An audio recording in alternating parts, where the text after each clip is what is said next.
And if we can, a little bit time to ask some questions at the end of the meeting.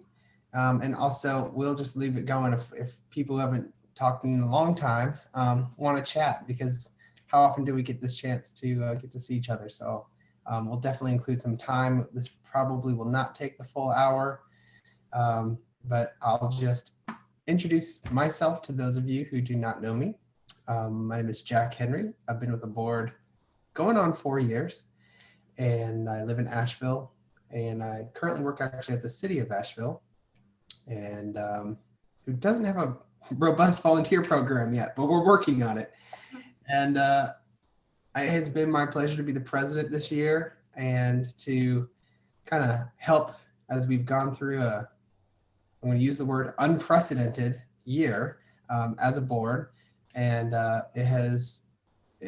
there's been challenges, and I'm just want to say before we even get going that the board that we have this year has just wowed me and made me grateful for their dedication and hard work and experience and professionalism to be able to be resilient in a time like this year where we've had to cancel 2 in-person conferences in a row, which we'll talk a little bit later about. But just before we get going, I just want to welcome you all and just call this annual meeting to order. We have an agenda here. We're just going to go over the executive committee annual reports. Just go just high level, some of the things that we set out to do and were able to accomplish in the last year. We'll also go over the budget review and the approval of next year's budget. So we will vote on that. And then we have going to give an announcement and a congratulations for all the certifications and recertifications that were done this year. And also give a little info session, and we'll have some questions and answer too for this fall mini conference that we've decided. So we pushed our in-conference dates to the fall, and we're going to do a virtual conference and hopefully open it up to folks, not even just in North Carolina, but for folks all over the world who'd like to attend that type of professional development. And then we'll adjourn, and like I said, have some time for questions and have some time for conversation. Does that sound great for everybody? Thumbs up if you have a thumbs up. So without further ado, I'm going to introduce Vanessa Miller, who is our current amazing Vice President of Membership. Oh, thank you, Jack. You give me too much credit. Anyway, I want to talk about membership, which I'll piggyback off some of what Jack said. It has been going pretty good with everything that's been going on in our world today. We have 44, if you can see, active members and 5 inactive members, and that number has changed. It's slightly changed a little bit. I'll say 4, and the inactive members are those that are still members, but they haven't paid their dues. So those are our inactive members, and we have gained 6 new members this year. We have 12 organizations. 4 of those are new organizations. And out of that, we have 24 organization members. We have 6 affiliate memberships and 1 new affiliate membership with us. So from the way I look at it, it looks pretty good compared to what's going on. Okay, we go to the next slide. Some of our goals that we have is to check in with our regional directors, which we are short in numbers on, but those that are regional directors, we have checked in with them and we have communicated and have meetings. One of the highlights is we have sent emails to welcome new members and returning members. And I will give some accolades to a couple of the members. When I sent the email, I've got a wonderful thank you back, and that they're glad to be part of NCAVA. And I thought that was really nice. And we have worked with our communications team and setting criteria, because in order to gain new members, we need to learn how to, or really reach out to them. So one of the ideas is to have a video module that we can present to them. So we're working on that. So those are some of the goals that we work toward and we're getting to. So I think right now for where the year is, in my opinion, we're doing pretty good. Great job.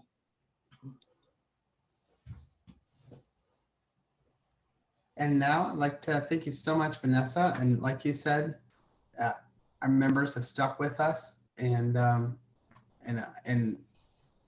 very pleased, and I'm just very happy with all of our members, and that includes all of you on the call today.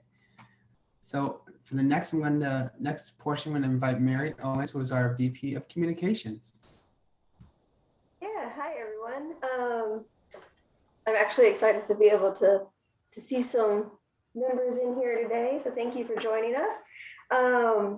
The first thing I wanted to do is I just wanted to send a huge thank you to my communications committee, which is made up of Catherine Wall, Rachel Van Noort, and Carlton Kuntz. If you see them ever at a conference or around and you know them, give them a big shout out.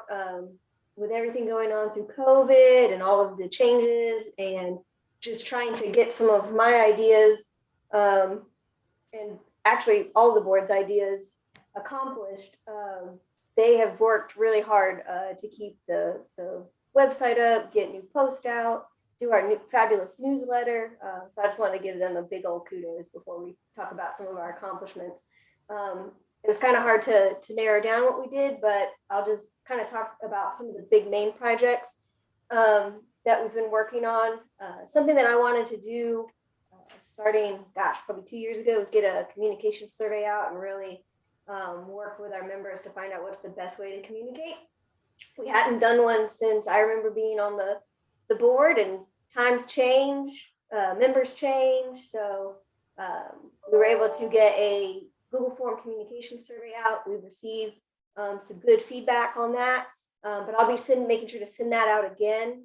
And I just encourage you, if you see it, to please take a second and fill that out, because it'll help our communication team kind of guide our plan, so we make sure we meet your needs, and you can really benefit from things that we're sharing. The other thing is we've kind of been setting some new foundations for content based on some of those responses from the initial survey. For example, we've found that our number one go-to thing for members is that newsletter. They love receiving the newsletter. That's where they want to get most of their information. So we are in the process of trying to find a way to move from like a quarterly to probably more of like a monthly kind of update on that. Just to kind of keep everybody in the loop about what's going on, and gives you guys a chance to kind of communicate back to us as well. Just some of the other things we're working on. Vanessa already mentioned one. We're trying to start working on some like short form videos to kind of help explain certain things within the organization. For instance, membership, what are those 3 different types of membership? What's an individual, organization, and affiliate membership? And what's the best one for you? It's just, for example, something we're going to be working on. Some of the other things we're looking for is I'm trying to start getting more of our members involved in doing things like offering the chance to be published in our blog for and get that publishing credit. Volunteer coordinators of the month write-up where you guys will be able to kind of submit and that kind of thing. Working on some ideas to get some new content flowing. We've seen some of NCAVA trivia, but we want to be interactive with you guys. The last thing that we've really worked on hard was the internal communications for NCAVA. We evaluated kind of the use of Google Drive versus some of our business office suite type things. The big thing, we brought on Slack this year to really help kind of quicken internal communications. One of the things that we noticed was something we could do a lot better was internal communication and just being quick, and that really offered us an opportunity to do that. I'm also kind of working on a way to possibly figure out how to use Slack as a message board, because that's something that our members have mentioned about wanting, and we currently only have the Facebook group, which not everybody can get into because not everybody has a Facebook group. So those are some 2 big projects. And the last big thing we've kind of been doing is working and focusing more towards LinkedIn to kind of create that more professional overall look. You can go to the next slide, please. And just because I've got some members here, I just want to throw it out here and remind you guys that these are some of the channels that we use for communication purposes. Again, newsletter, we're looking to up that to be more frequent because email and newsletter was the number one way that people said that they would prefer to be communicated with. LinkedIn is our number one rising social media platform for us. Facebook still holds the lead. Facebook has well over, I think it's like 425 followers right now, which has grown by almost 100 in the last 2 years, which is pretty cool. And most of that growth was seen this last year. So we're getting people finding us now from all over, which is really, really cool. If you have the reason we've kind of been focusing a little more on LinkedIn, like I said before, was that professional side of things. One of the things I just want to throw out while we have some members here, if you have recently been certified, recertified, or thinking about it, one of the cool benefits of having a LinkedIn is you can actually add those certifications on there, and it ties right into our page, and it'll look like an actual professional certification now, instead of just saying you know, the CAVNC, and it doesn't link to anything. Now we have a presence on there, and employers can click on it and say, oh, that's a legitimate certification. The other thing, Twitter, we've just been using that to kind of contact other ABAs and work with them and share like posts and things along those lines. And then the blog, this year we did kind of back down a little bit on blog posts. We've been working on a lot of other things, but I do again want to open that up. If you guys are interested in being published on there or thinking of some topics you'd like to talk about, my email is below for the communications team. Please feel free to reach out to us. We'd love to help. We'd love to have you guys help us get some good content on there that we can share with our members. So thank you. Thank you so much, Mary. Y'all, your entire team has done so much work and has kept NCAVA, especially in this virtual environment that we all are in the forefront of everything. So thank you for all of the help and support that you provided to the members and affiliates and the board. Thank you. Thanks, Jack. Next, we have Diana May, who is certification chair and filling in for an absent VP of Professional Development. So thank you so much, Diana, for stepping up to the plate and just giving us an overview of what your committee worked on this year. Thanks, Jack. Well, you know, our committee was able to pivot and offer some pretty exciting workshops throughout the year. We've gone virtual, and many of y'all have participated in one or more of those workshops, and we appreciate your participation. As a whole, the organization had 31 requests for NCAVA endorsed workshops. So if you're looking for professional development opportunities, NCA offers a plethora of them. So be sure to continually check out our workshop page to find out what is available to you in your area or virtually. So that's really exciting. Behind the scenes, myself, Dylan, and Summer spent a considerable amount of time just updating our documents, our PowerPoint presentations, our forms, our paperwork, our databases. And so we were able to do that. And one thing that you will notice if you've been on our website lately, or if you're interested in certification, is that we have updated our certification instruction and application packet, which is available on the NCAVA website. It is live, and we are really excited to share the updated look and some of the changes with you all. We're going to be hosting an NCAVA endorsed workshop called Let's Get Certified, and it will go over what's new and different than in the application in the past. So be on the lookout for that workshop coming this summer. We also hosted 3 Let's Get Certified workshops in the fall and 1 Let's Get Certified intensive workshop. And we broke that up over the course of 4 Fridays in January to make that happen. Typically, that's an all-day long event that's about 5 hours in January. So we broke it up into 1-hour sessions and to make it doable for folks who are working on their certifications. We also awarded 3 new certifications and 4 recertifications, which we'll talk about here in a few minutes. So thank you so much. And here we are. So our new certifications, congratulations to Allison Flores, Erin Matoko, and Catherine Wall, who is an NCAVA board member. Congratulations to the 3 of you for obtaining this incredible CAVNC designation. It's a lot of hard work and it's a lot to put together. So we congratulate you and we're very proud of you. Also, our recertifications, Courtney DeBolis Eldridge, Summer Nixon Snell, also on the board, Lisa Northrup, and Mary Owens, also on the board. So thank you for continuing to maintain your status. It's a lot easier to do that than the front end getting your certification, but we appreciate all 7 of you who are committed to just pursuing the best as a volunteer administrator. And if you have any questions about the CAVNC designation, I'm always available and would love to talk to you. And I'll say too that we're a little bit out of order from the agenda, and that's my fault for not ordering the slides, but you can just go ahead and keep presenting here.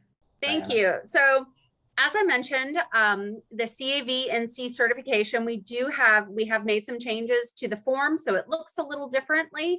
It reads a little differently. And one thing I would like to highlight is that in the past, certification deadline was always April 1st of the year. And for some people, that kind of, if you just finished all your requirements in May, then you had to wait another whole year before you could apply. Well, we have created a new calendar deadline. So once a quarter, if you are ready and eligible, you can apply for our CAVNC certification. Our next application deadline will be July the 15th. So you don't need to wait a year to do this. You can do it now, or you can do it in the next quarter, whenever it's convenient for you. We're going to be having a revolving deadline. And so we're really excited to announce that. And I'll be doing an intensive, a Let's Get Certified workshop in June prior to that deadline, just to make sure that your application, you're using the new application, and that if you have any questions, we'll be happy to answer them. Also new and something really exciting that we've needed is a certificate of attendance form for all of those workshops and webinars that you've been attending that are not sponsored by NCAVA. Maybe you've done some through Volunteer Match or the Duke Nonprofit Management System or Alive, or who knows where you've been getting your professional education this year. It's been so crazy, but we wanted to provide a form that is consistent with our endorsement certificate of attendance. So you can download this form and use it for those workshops to make sure that you get credit for attending those, and as a way to document them. And that form is found on our certification page underneath the certification application. So if you have any questions or are not able to find it, I'll be happy to walk you through that process. But those are 2 great new additions that we're excited to present to our members. Thank you so much, Diana, and thank you for just going back to back like that with your 2 reports. The professional development team, as always, y'all have been doing so much work, meeting sometimes twice a month to be able to push some of these out. I know we've also, I'm not sure if you mentioned it, but talked about equity and the pricing structure for certification and all of that. So these are things that we've all been looking at. And like we said earlier, just really applying that equity lens to our board service and to professional development and membership as well. So congratulations to that team, and thank you for all your support. Next, we have the President-elect report by our one and only Christina Israel. Thank you, Jack. Hi, everybody. For those of you that I haven't had the chance to meet yet, I'm Christina Israel, and I live in Flat Rock, which is close to Asheville over here in the western part of the state. And my day job is I'm a volunteer coordinator for our local nonprofit hospice provider. So I hope to get to see all of you at maybe an in-person conference next year. That would be really groovy. These are the things I'm going to report on are just the the action plans that I am the owner of on our strategic plan for the board this year. So one thing that is really important that we haven't done in a while is to send out an NCAVA member survey.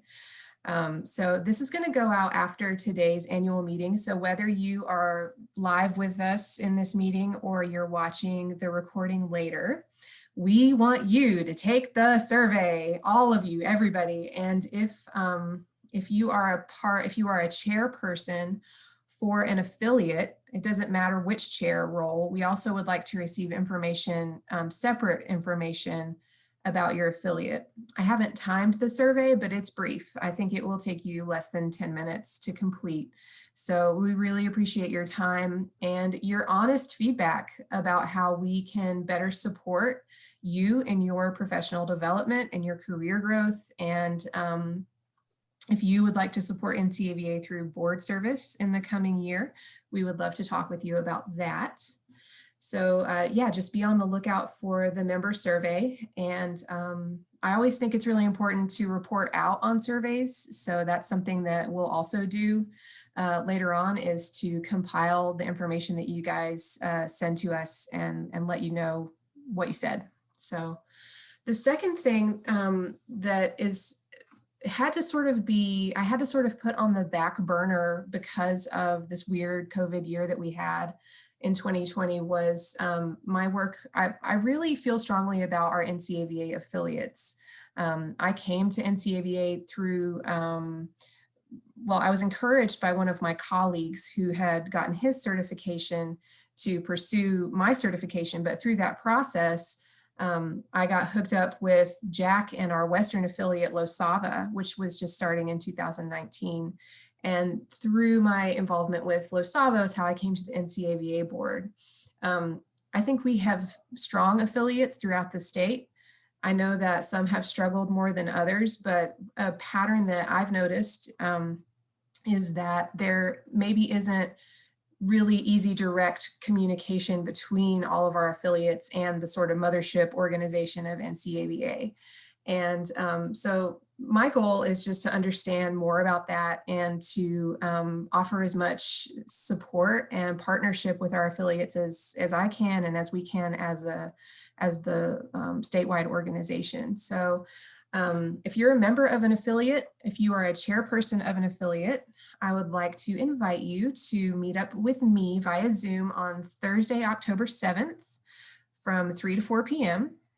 And I'm hoping to gather the names of folks both from this annual meeting, and I'm going to send out a separate, an email invitation and calendar invite about this. But it doesn't matter what your role is. I think it would just be great for all of us to kind of get together in the same virtual room and learn more about how things are going with affiliates and more ways that we can sort of broaden the scope of what we do together. So those are my things I'm going to report on this year. Thank you guys very much. Thank you. Thank you so much, Christina. I'm so happy that you are going to take the reins after me. And I'm just so happy that we've been able to work together these last couple of years. So the next report is the executive report. And I will just be brief by talking about this year in brief. Just like every organization, this was a year like no other in NCAVA history. In many ways, I feel like we had been preparing for the previous years to be able to do some online trainings. We have a Zoom account. We already had that account beforehand. We had a few things that we had done to kind of prepare to be able to be partially remote. Little did we know we would be fully remote. And so we really had to do a lot of pivoting and really exercise our resilience muscles. So I know that all of us have been in the same boat in our own organizations. So I just wanted to mention that as we are now, as a state opening up again, we're kind of trying to start thinking about planning for the future. So looking back at this year, we went from mainly in-person board meetings. We had a lot of in-person trainings, professional development. We went to all virtual. We postponed the first, we posted last year, we postponed the conference, and this year again, or we canceled it. And this year we decided to postpone it to a fall virtual conference. And when we made that decision, we still, did not know the future of, what it would look like in the fall. So we did decide to be on the safe side. And we'll have a couple slides to talk about the exciting developments that will be coming out of that. At the beginning of the year, when we were in July, we did a virtual retreat, and there we developed 3 strategic goals. One was to increase total memberships to 100 memberships total by conference. We were at 60 something, Vanessa. Yep. We actually usually get the bulk of our memberships right before conference because folks want to get that early bird member rate. Since we didn't have conference, we still have this many members. That's really encouraging, and I'm believing that for this, if we really get folks excited about the member price for this fall conference, that we could make that 100 by conference, and that's a very hopeful goal. But we are, given what we were faced with, I feel like we have done a great job on that goal, and that's thanks to the membership team and all of you and all of our members. Communication reform, that was another goal, and we've already touched on that with the communications report. I'd say that is, we've really set ourselves up for internal and external communication as a board and as an organization for years to come. And seizing the moment, when we talked about that, it was, we were dealing with a pandemic right at the beginning of this year. We are also dealing with looking at there's the murder of George Floyd. We were talking about what role do we have as volunteer organizations and as nonprofit and government employees to address just those inequities and to look at equity and inclusion as a real thing, to start to make that change, and what was our responsibility as a board to address that. So we did address that via several affiliates were able to offer workshops and webinars on equity, inclusion, and diversity, and how that affects, how we can relate that to our profession. And so I do believe, and then seizing the moment to really trying to, for the pandemic, just trying to be resilient and offer professional development online and really streamline forms like we talked about with our professional development team, to really streamline our processes to make it easier for folks to interact and engage with NCAVA. So I do feel like we still have the last quarter left to report on all of these goals, but I would say that we have really made a lot of progress. So I'll just thank all of us for that. Next slide. Some of the challenges, of course, we had multiple waves of pandemic that made us second guess every decision about in-person meetings and conferences. The dwindling board participation, again, I don't think it's just because of the pandemic. I have my own personal views of the workforce in America, and how we have employers that have typically year after year required more of their employees, especially in the nonprofit world, provided less time for their employees to be involved in board service, and even things like conferences, as far as paying for conferences or paying for time to be on professional boards. So that, I feel like, was kind of a trend before, and the pandemic made it worse. So we are realizing that and not throwing in the towel, but trying to say, how can we design board service to be and affiliate involvement, really, to be something that is enriching and that can be done without maybe the time commitment that was required before. So successes. I believe that we have more virtual trainings than we've ever been able to certify as an organization. We have really encouraging membership numbers, like I talked about, given what has happened. And like I just mentioned, all of our processes, finance, we had to, couldn't take a lot of in-person trips to the bank. We had to pivot a lot on, on our treasurer that was out of commission and resting for a while as we figured out some of those numbers and were resilient in that way. And communication, certification, all of the things we've already talked about. And we're also really able to use that equity inclusion lens like we talked about. And then on my last slide, just looking forward, I think that as we have adjusted some of these processes for, at least as how the board is operating and how we are serving our members, the surveys that we're sending out and really trying to reconnect to our affiliates, all of that, I do believe that we've looked at some of the structure of this organization, and I think we've set ourselves up for success for the next 10 years. I'm very excited about that. Some of the things I think without the in-person meetings, for some folks, out of sight is out of mind. And we're going to have to really address that this year. And if we can do some affiliate meetings, if we can do some NCAVA board meetings in person and possibly even some membership drives, those are all on the table. Because when people see our faces, we're able to make those face-to-face connections safely. And, as we are, taking guidance from the CDC and all of that, I think that will definitely help for those who have not been engaged over the last year. Well, the board will be attending in person at retreat in July to strategize for just the future of NCAVA and how we can continue to move and change to provide member benefit. And I'm probably going to say this over and over again, and everyone is, if you want to gain leadership experience, or if you know someone that you work with, someone maybe just coming into the profession, it is an amazing way to learn really quick, to gain this leadership experience, and to help shape volunteer management in North Carolina. So I just want it to be a big plug. If you are at all interested or know someone who's interested, reach out directly to me, to my email. I would love to add you or someone who you think is interested to the list to attend this retreat. So we got a couple more rooms reserved, and I would love to fill them so that we can really have that strong board, looking for regional directors, and we have a couple other board positions as well. So be on the lookout, reach out to me, and also be on the lookout for an announcement from our communications teams about our vacancies. So thank you so much. I am going to now hand it over to Erin, who is our interim treasurer. Thanks, Jack. So our budget this year, we didn't obviously have a lot of expenses because we did not have our in-person conference, but we are excited that we'll, have something in earlier or later this year.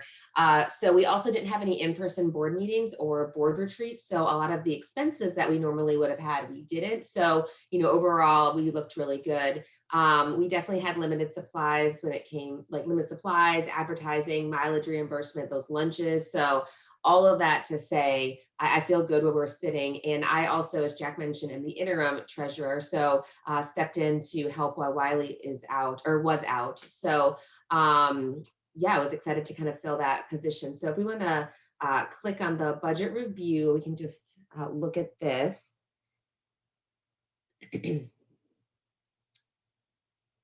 So you can see under the actuals under column N, where our revenue came in was for the certification. So the ones that Diana mentioned. Then our memberships, we had about 3,800 that came in from membership, which is really great. And then, as you all know, we provide that online basics and volunteer management that is through Southeastern with Melody Pravat. And so I believe that 650 is one course. The bottom below, some of our expenses, we every year have to pay this bond liability insurance. So it's about $1,600 and goes up about $100 every year. Our credit card fee, that's specific to Zoom, which is obviously what we're using. Then the online basics, that actually is for 2 courses. So it's $200 for each course. Miscellaneous supplies, and then that web maintenance. So you can see our actuals currently in the checking, you'll see down below, we have about 5,000. And in our money market, we have just over 21,000. So we are sitting really good with where we are financially. Jack, I don't remember if I'm supposed to talk about the proposed budget or if that's what you or Christina go over. My brain has forgotten. I think that's me, right? Yeah, go ahead. Okay. Okay, so you can see, so Jack and Christina worked on the proposed budget. So we, of course, will need the members just to look it over. It's pretty similar to last year. I don't think there's much, that we increase. We are looking at, you'll see on line 7, that $3,000. We are looking to bring in a consultant just to, talk with us really about NCAVA, and so that we can just be really smart as we move forward with this organization. And Jack can definitely talk to you all a little bit more about that. And then, we, like Jack said, we're hoping to be, in person for a lot of our things. So we made sure to stick back in those board things. That is a, really nice benefit of being on the board, is that when you go to retreat in the summer, or we attend our board meetings, there's a couple in person throughout the year, we pay for mileage for that. So that's definitely a benefit. So we're looking at right now, that proposed budget is about $24,618. And are there any questions? Well, I don't know if I want to do questions now, or is there any blaring questions you all have? You can put it in the chat, or you can ask me. And then this, of course, will be up for people to see. So I think that was it for that. And I know I had a couple bullets back on the PowerPoint. Kind of went over that. So obviously, we're going to be doing a fall mini conference, and we've got a slide about that. And we're looking to be back in our May schedule in 2022 with the statewide conference, which will be great. We really want to do some more advertising and, promote NCAVA. Sorry, a little chat thing popped over when I was talking. And then, like I said, that consultant just to talk to us about the future of NCAVA, how we can really strategize to make it a benefit for our members. Where are we lacking? Where are we doing a great job in? But I think it really helps to bring in that outside perspective. A lot of us have served on the board for a while, and so just fresh perspective, and someone that's really trained to look at that with organizations. So we don't have anyone specific. So that's also something, if you all know of someone that you've come across in your professional career, or even know personally, please let Jack know, and then we can kind of go from there. So I believe that is everything for the budget review. And if we go back to that slide too, we would like to just vote, and since we are a full board here, vote on that. We do that on the annual meeting, right, Erin? Vote on the proposal, or is that? Do, but it's actually the full membership votes on that. So now that I'm thinking about, we may actually need to send a survey out, since we don't have the full members. And what we can do is send out an email with that proposed budget and a survey link, and then get everyone to approve or not approve. Thank you, past president. Yes. All right, moving on. Next we have, help me out here, Google. Next we have Christine D'Elia, who's going to talk about our fall mini conference. Yeah, so hello everyone. We are really excited that we were able to plan a mini conference, reignite the spark to recruit and retrain great volunteers. The conference will be September 29th and 30th, and we're going to do it 2 afternoons, and it will be a virtual event. We do have our keynote speaker is Donna Cutting, who will talk about recruiting and retraining great volunteers. We have 18 presenters and 15 workshops. And some of the session topics will include diversifying your volunteer program, learning and leading through the challenges of change, emotional intelligence, and then we're going to end the last session on the last day on self-care. If we can go to the next slide. Thank you. That will show the cost. We have early bird special, and for either members or non-members, and then what the other price would be after that time. And we really would love that if you know other volunteer administrators, who would be interested, whether they live in the state or across the United States and want to attend, that would be really great to have them there. And I also want to thank our conference committee that is Vanessa, Alicia, Beth, Erin, Jack, Catherine, Mary, Christina, and Rachel. I appreciate all your help and we're just really excited to be able to have this for everyone. Thank you so much, Christine. Well, that's all we have for today. Just really got that really high level report of what we're able to accomplish in this last year. Again, I'm just so grateful and excited about what is in store. So I'm still don't have a gavel. I have this little wooden brush, but I will say that this annual member meeting is adjourned. And if you want to stay on for questions, whether it's board service or something that happened last year or would like to talk about next year, I'm going to stay on here. Y'all are free to go. And also if you want to do some chatting, we can do that as well. But thank you so much for your time. I'm going to stop recording.